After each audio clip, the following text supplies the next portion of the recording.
სულ ასე უნდა იყოს ჩემი გონება, ზაზუნასავით ბორბალში მომწყდეული და სულ წრეზე რო ტრიალებს და ტრიალებს და ტრიალებს და ტრიალებს უსასრულოდ?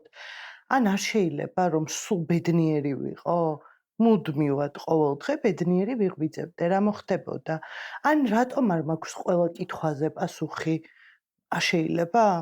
ან საკუთარ თავთან ჰარმონიაში რომ ვიყო, რა გახდა ბოლოს და ბოლოს და აი ამ კითხვებიდან იწყება და წავედით ფსიქოთერაპევტთან. მერე წავედით აკუპუნქტურაც ვცადოთ. მერე წავიდეთ, აბა მოდი კაი, მაშინ რეტრიტზე ხო არ წავიდეთ სადმე. იქნებ იოგაზე დავიწყოთ სიარული მწვანე ჩაიზე ამბობენ ძალიან კარგია, გაჯანსაღებისთვის არის ფანტასტიურიო, დეტოქსი. იქნებ საღამოობით ვარჯიში დავიწყო. ან ყველა წიგნი წავიკითხო, ყველა პოდკასტს მოვუსმინო, ყველა კურსი გავიარო, ქოუჩებთან ვიარო, ქირომანტთან ხო არ მივიდე, რომ ხელზე იქნებ წამიკითხოს და პასუხები გავიგო ბოლოს და ბოლოს. მერე რაღაც მომენტში ყელში ამოგდის, ამოსუნთქვა გინდება და მერე ისე ვიწყებ თავიდან, იმიტომ რომ რაღაცა არ გასვენებს. წახვედი ინდოეთში, წახვედი სპაში, ისქენიე, მოკლედ, აი უსასრულო წრესთან ძალიან ბევრი საშუალება არსებობს დღეს, რომ რაღაცნაირად იქნებ სადმე რამე პასუხი ვნახოთ. რა გვაიძულებს ამ მუდმივ ძიებაში ყოფნას? შეიძლება ყოველდღიურობა, რომელიც გვტანჯავს და გვხლის და გვაწუხებს? ან შეიძლება იმედიც, რატომაც არა, ხო? იქნება არსი იმდენად მარტივია, რომ სწორედ ამიტომ გვიჭირს მისი დანახვა და გადაჭრა და მიღება, ასე ვთქვათ.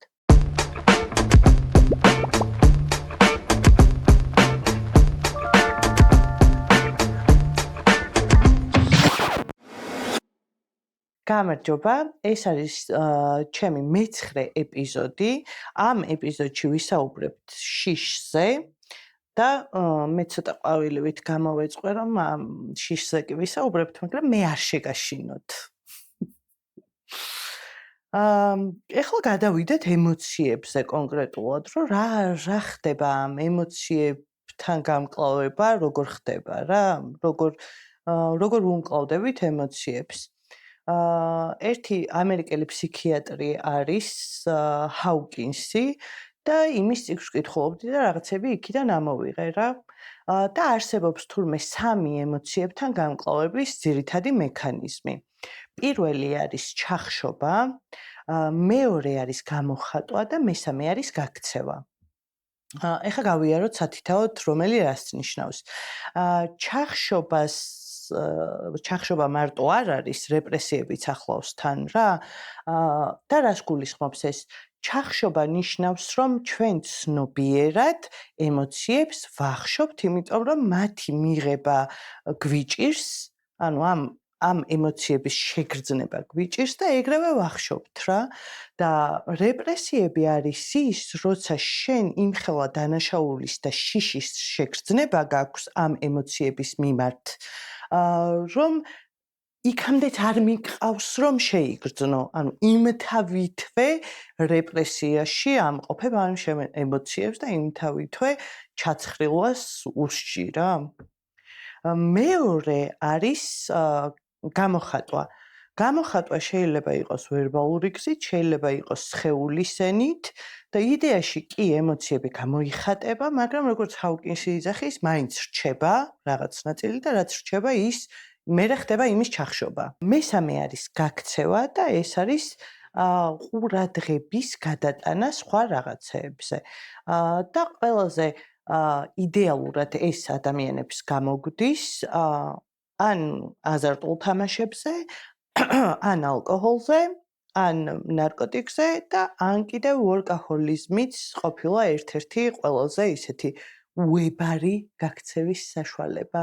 ხო და როგორც ჩვენ რასაც ჩვენ შევიგრძნობთ და რა ემოციაც გვაქვს ჩახშობილი და ჩაბლოკილი, ზუსტად ისე აღვიქვამთ სამყაროს. მაგალითად, შეშინებული ადამიანისთვის ეს სამყარო არის შემაძრწუნებელი და საშიში ადგილი.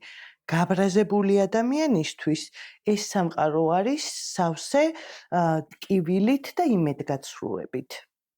დანაშაულის გრძნობა ვისაც აქვს დიდი, მათთვის ეს სამყარო არის ცოდვებით და ცდუნებით აღსავსე. და ასე შემდეგ შეგვიძლია უსასრულოდ გავაგრძელოთ ჩამოთვლა. ეხლა მე მინდა რომ კონკრეტულად გადავიდეთ ერთ ემოციაზე, რომელსაც ჰქვია შიში და რომელიც ჩემთვის ძალიან ისეთი პრობლემური ემოციაა რა და ამიტომ გადავწყვიტე ამ ემოციაზე ვიდეოს ჩაწერა, ეპიზოდის უბრალოდ.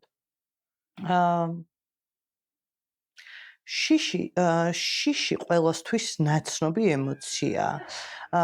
და სწორედ ამ შიშს არის რომ მოყვება მერე გულის ცემის გახშირება, შფოთვები, უკიდურეს შემთხვევაში პარანოიამდეც მიდის შიშის შეგრძნება, ანუ რაღაცა ისინი აქ რა ლეველები აქვს, დონეები აქვს, ასე ვთქვათ რა, გააჩნია სათხარ. თუ დაუშვათ ზედაპირული ანუ იმდენად მძიმე მდგომარეობა არ არის, უბრალოდ შეიძლება ყოველდღე და მთელი ცხოვრება დისკომფორტში იყო. თუმცა ასე დიდხანს ვერ გაგრძელდება და მაქამდეც მივალთ.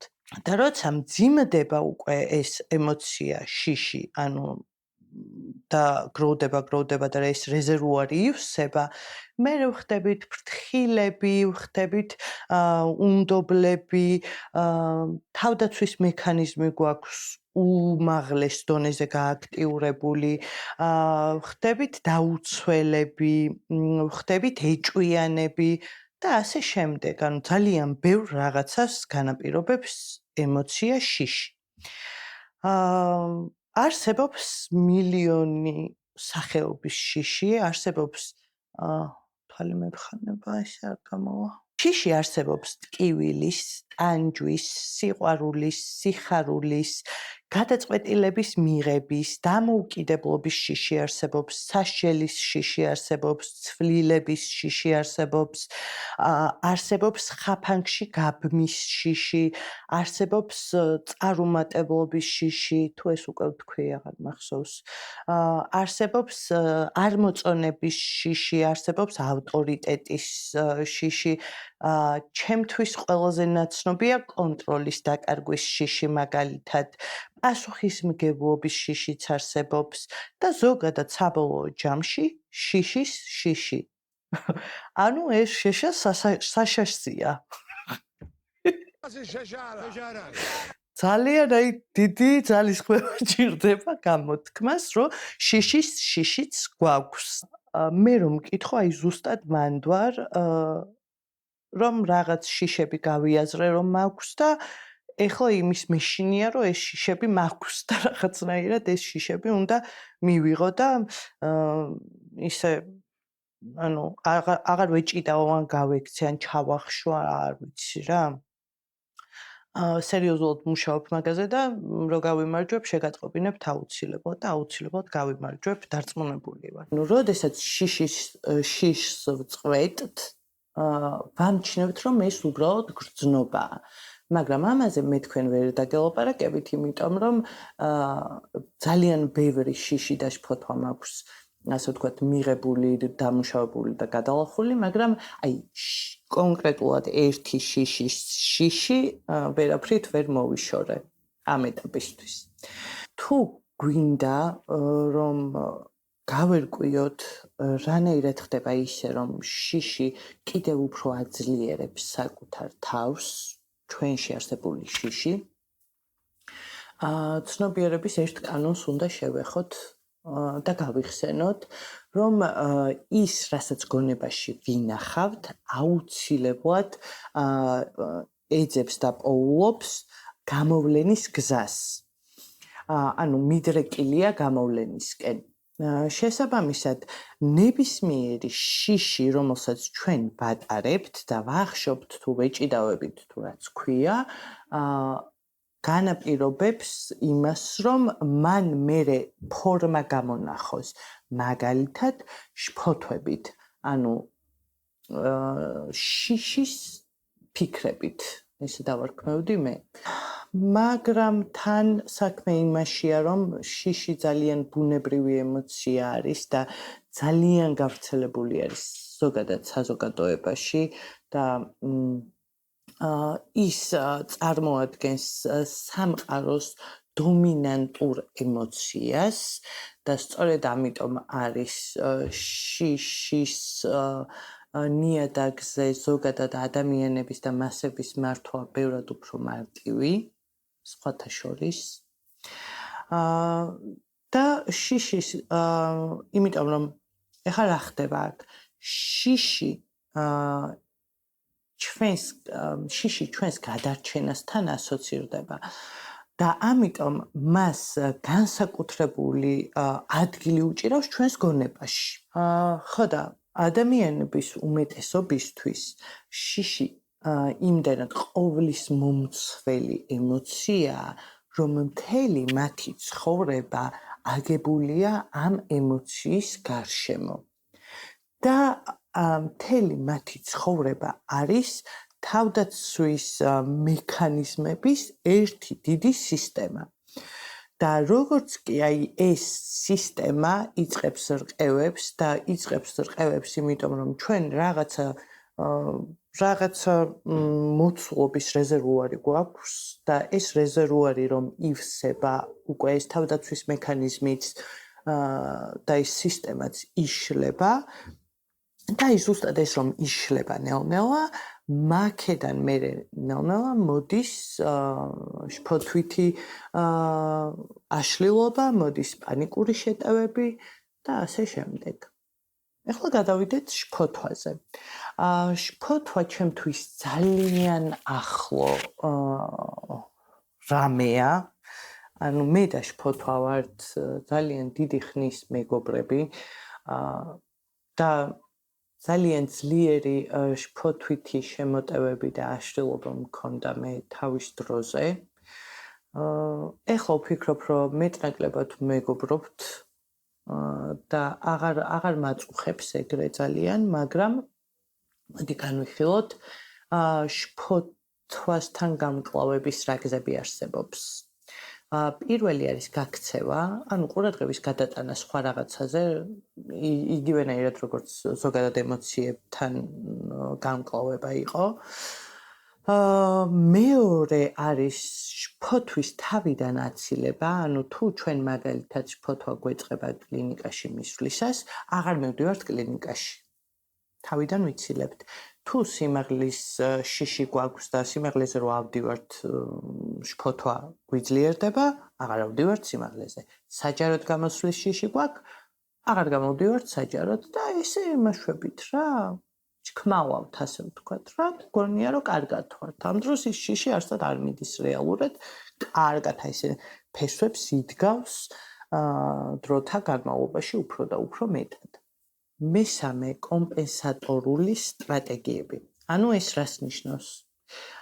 თუ ჩვენ და უნებურად, მოკლედ თავი და ვერ ავიცილეთ ეს შფოთვითი სიტუაცია და მოვხვდით შფოთვით გარემოში და ისეთ ადგილას, სადაც ჩვენი შფოთვა, რა ვიცი, უმაღლეს წერტილს მიაღწია, მერე გვაქვს ჩვენი რიტუალი, რომ როგორ უნდა დავაკომპენსიროთ ეს. მაგალითად, თუ ავადმყოფობაზე და კლინიკაზე გაქვს შიში და შფოთი, თუ იქ მოხვდი, შეიძლება სახლში რომ მოხვალ დიდხანს იბანო, რომ ვითომ ამისგან გათავისუფლდე. რაღაც ეგეთი არის რა. მეოთხე, ჩემი საყვარელი საქმიანობა ძალიან ბევრი წლის განმავლობაში რაც იყო, ეს არის წინასწარ განჭვრეტა. ანუ რას ვაკეთებთ? ყველა შესაძლო უარესზე უარეს ვარიანტს განვიხილავთ წინასწარ არარეალურს, სრულიად არარეალურს და რეალურსაც, რომ იქნებ ვაი და ის მომენტი დადგეს, შენ უფრო მარტივად გაუმკლავდე იმას. პროფესიონალი ვიყავი წლების განმავლობაში ამაში. ეხლა შემიძლია თამამად ვთქვა, რომ ამისგან თავისუფალი ვარ. და ზოგადად ამან საბოლოო ჯამში შეიძლება რა გვიქნას, ხო ჩვენ ნერვიულობთ, ჰისტერიულები ვართ, ну აი რავი შეიძლება არ ვიცი თავი ლოგინად ჩავიგდოთ ამ განჭვრეტის პროცესში და საბოლოო ჯამში არც არაფერი არ მოხდეს და ეს ჩვენი ენერგია და ეს ჩვენი ემოციები და რავი ძალა გინდა ფიზიკური გინდა მენტალური სად მიდის ფუჭია ფუჭი მეხუთე არის დამშვიდების ძიება ანუ ვირჩევთ ადამიანს, ჩვენ საყვარელს ადამიანს, რომელიც ჩვენ გვამშვიდებს. აი პირობითი მაგალითი ჩემი რომ მოვიყვანო, სიკვდილის შიში მქონდა ძალიან ძლიერი სკოლის ბოლო კლასებში და რომ მიშინოდა ხოლმე და ძირითადად ეს ხდებოდა ძილის წინ, ეს შეტევები მქონდა და ალბათ კი არა, ეხლა ვხვდები რომ პანიკური შეტევებიც იყო, მაგრამ მაშინ არ ვიცოდი ეს რა იყო. დედაჩემს ვეძახდი, დედაჩემი მოდიოდა და უბრალოდ აი ესე თავზე ხელს მისვამდა და აი ესე მამშვიდებდა, ანუ არაფერს არ მეუნებოდა საერთოდ. და ეხლა დამიფიქსირებია, რომ როცა აი ესეთი რაღაც საშიში მომენტები არის ჩემ ცხოვრებაში ან რაღაცა ისეთი დაძაბული მომენტები ან გადაღლილი ვარ ან რაღაცა, აი ზუსტად ეს მოძრაობა, ანუ ამის მოთხოვნილება მაქვს რა, რომ ვიღაცა თავზე მომეფეროს რა. და ხშირ შემთხვევაში ხა მე კიდე იმ კუთხით გამიმართლა და უშუალოდ რომ ძალიან დამოკიდებული მაგაზე არ გავხდი, მაგრამ ხშირ შემთხვევაში ადამიანები მე ისეთი დამოკიდებულები ხდებიან მეორე ადამიანებზე, ვინც მათ ამშვიდებთ, რომ მათ გარეშე სახლიდანაც ვეღარ გადიან და მე ნუ ეს ურთიერთობაზეც აისახება. ანუ იმ ადამიანების გარეშე ვეღარ არსებობენ, ვისთანაც უსაფრთხოდ გრძნობენ თავს. და მე-6 არის უსაფრთხო ქცევა. ანუ ყველგან დამაქვს გულის ეს შფოთვის შემოტევა რომ მქონდა, ну, ხო ბევრნაირი არსებობს და ერთ-ერთი იყო ეს გულის აჩქარება და სულ მუდამ დამქონდა იმის მიუხედავად რომ რაღაც პერიოდი საერთოდ არაფერი არ მეწუხებდა, მაინც სულ ჩანთაში მეგდო და შეიძლება თავიდან ისიც იყო რომ ეს რო ჩანთაში მედო მე მშვიდად ვიყავი. ანუ აი ესეთი რაღაცეები რა. ან მაგალითად უსაფრთხო ქცევაში გავიყვანდი იმასაც რომ არასდროს არავის არ ვაწყენინოთ. იდეალური უსაფრთხო გარემო შეიძლება მაგითი შეიქმნა ადამიანმა რომ არასდროს არავის არ აწყენინო. ხო და ზოგადად ემოციური განვითარების ყველაზე დიდი დაბრკოლება რაც არის ის რომ ჩვენ გვეშინია რაც ჩვენს არაცნობიერში იმალება იმისი. და კარლ იუნგი აი ზუსტად ამ სფეროს რომლის დანახვაც ადამიანებს არ გვინდა და ცოცხალი თავით თვალს არ ვუსწორებთ და საერთოდ სადღაც იქით გვაქვს მიგდებული ეძახის ჩრდილს. მე თუ შეიძლება დავუძახებ აჩრდილს. აი თითქოს ჩვენი აჩრდილი არის რა ეს ემოციები და ეს განცდები და გრძნობები რაც გვაქვს აი სადღაც მიმავალი არაცნობიერში. ცნობიერამდეც რო ვერ ამოგვყავს.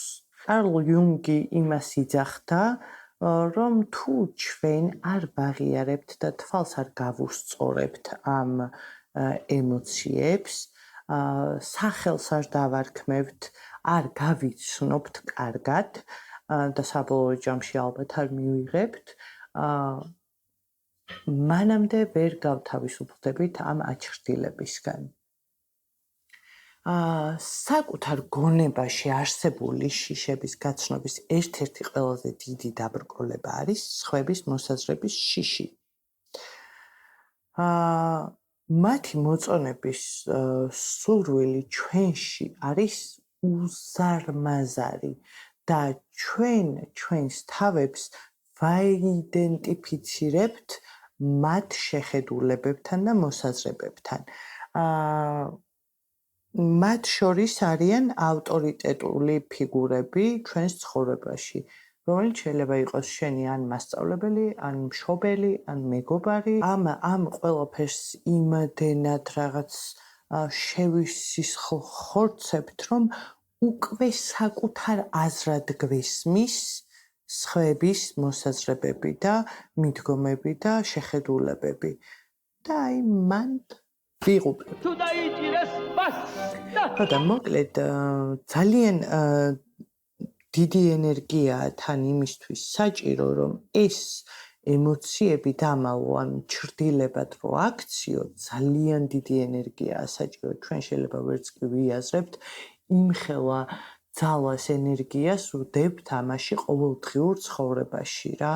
და მე ეს გინდა არ გინდა რაღაცაში აუცილებლად გადაიზრდება და ისეთ რაღაცაში, რაც ჩვენ არ გვაწყობს საერთოდ და სულ არ გვინდა, მაგრამ ჩვენ თვითონ ვიწვევთ მერე ამ ყველაფერს რა.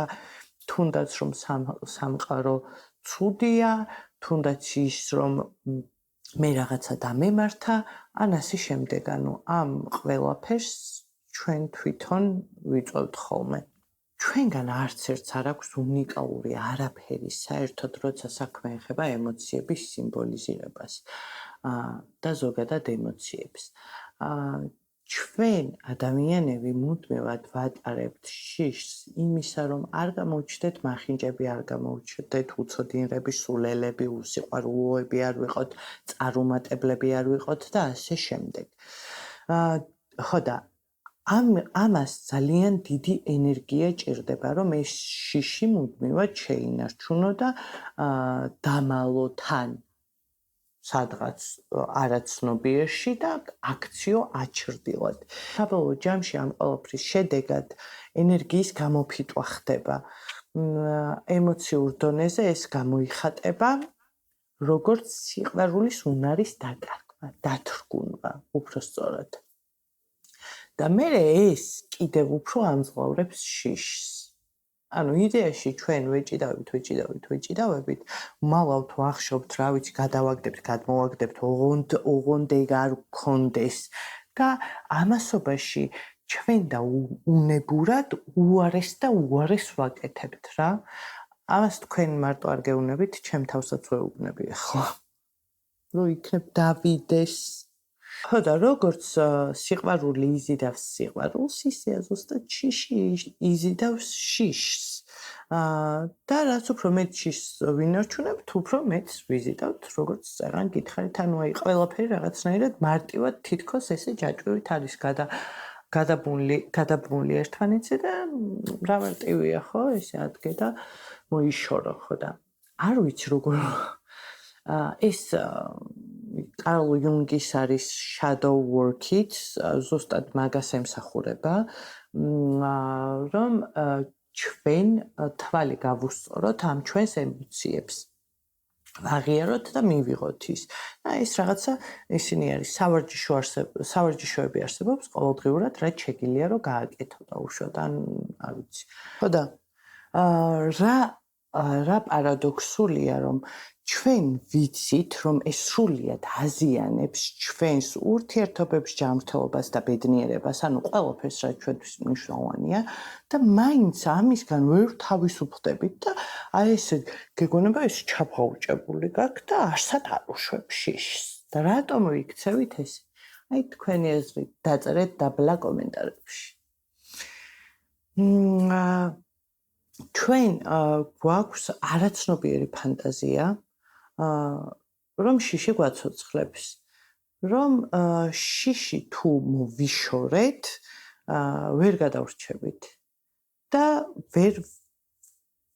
არ ვიცი, ან შევჭამენ, ან დაუპატარავდებით, ან გავქრებით, ან არ ვიცი, ეს იდეა გვაქვს რა, რომ ეს არის ჩვენი მთავარი თავდაცვის მექანიზმი, და ამას შეგნებულად კი არ ვფიქრობთ და აღვიქვამთ და გააზრებულად კი არ ვაკეთებთ, ანუ ქვეცნობიერად ხდება ეს ყველაფერი რა.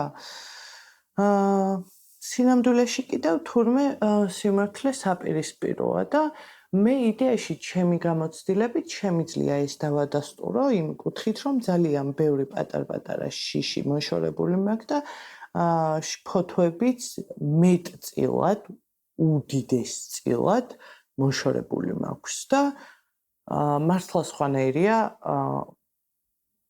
ცხოვრება მათ გარეშე. მართლა. Trust me. ხო და ეხლა ალბათ მისმენთ და ელოდებით ბოლოში რას ვიტყვი, რომ ეხლა რა ვქნათ. აი, სოფო, მადლობა, ძალიან საინტერესო იყო, მაგრამ ისიც ხარ შეგიძლია გითხრა, რომ გასაგებია ეს ყველაფერი, მაგრამ რა ვქნათ? აი, დაგიჯერეთ ყველაფერში და როგორ უშუალოდ ამ შიშს, რანაირად მოვიშოროთ თავიდან.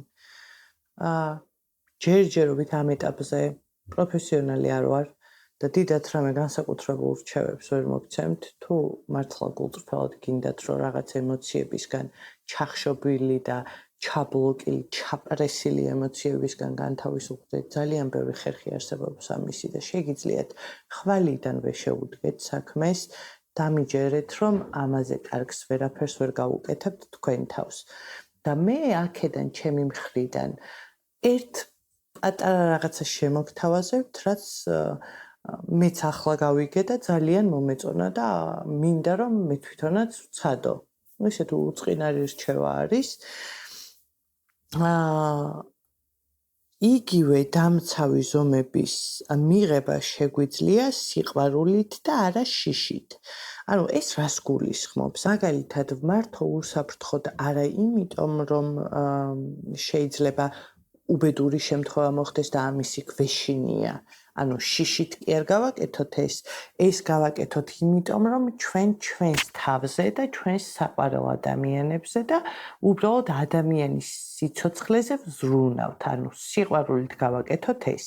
მაგალითად, შეგვიძლია რომ ვიყოთ თავაზიანები ადამიანების მიმართ, კეთილგანწყობილები ადამიანების მიმართ, არა იმიტომ, რომ ნეტა ისინი რას იფიქრებენ ჩემზე, არამედ იმიტომ, რომ ეს გავაკეთოთ მათი პატივისცემით და სიყვარულით და ასევე ჩვენი თავის სიყვარულით. მაგალითად, ვიზრუნოთ ჩვენს სხეულზე, არა იმიტომ, რომ შიშის და დაავადებების შიში გვაქვს, არამედ იმიტომ, რომ გვიყვარს ჩვენი თავი და ვზრუნავთ მასზე. ანუ მიხვდით როგორ არის, ანუ საპირისპირო დატრიალებ რა და იდეაში რასაც არ უნდა შეხედო, ყველაფერზე შეგიძლია, რომ დააკვირდე, რომ ამას რატო აკეთებ, იმიტომ რომ დაუშვათ სხვისი აზრის, დაავადების, ავარიის, ჯარიმის თუ არ ვიცი რისი 1000 რაღაცის გეშინია, თუ იმიტომ აკეთებ, რომ ამ ყველაფერს სიყვარული დაკრავს, ანუ სიყვარულით აკეთებ რა. მე უნდა ვცადო, ძალიან მომეწონა, სხვათა შორის რაღაცები 1-2 მომენტში დავტესტე და კარგი შეგრძნება იყო ძალიან. მართლა.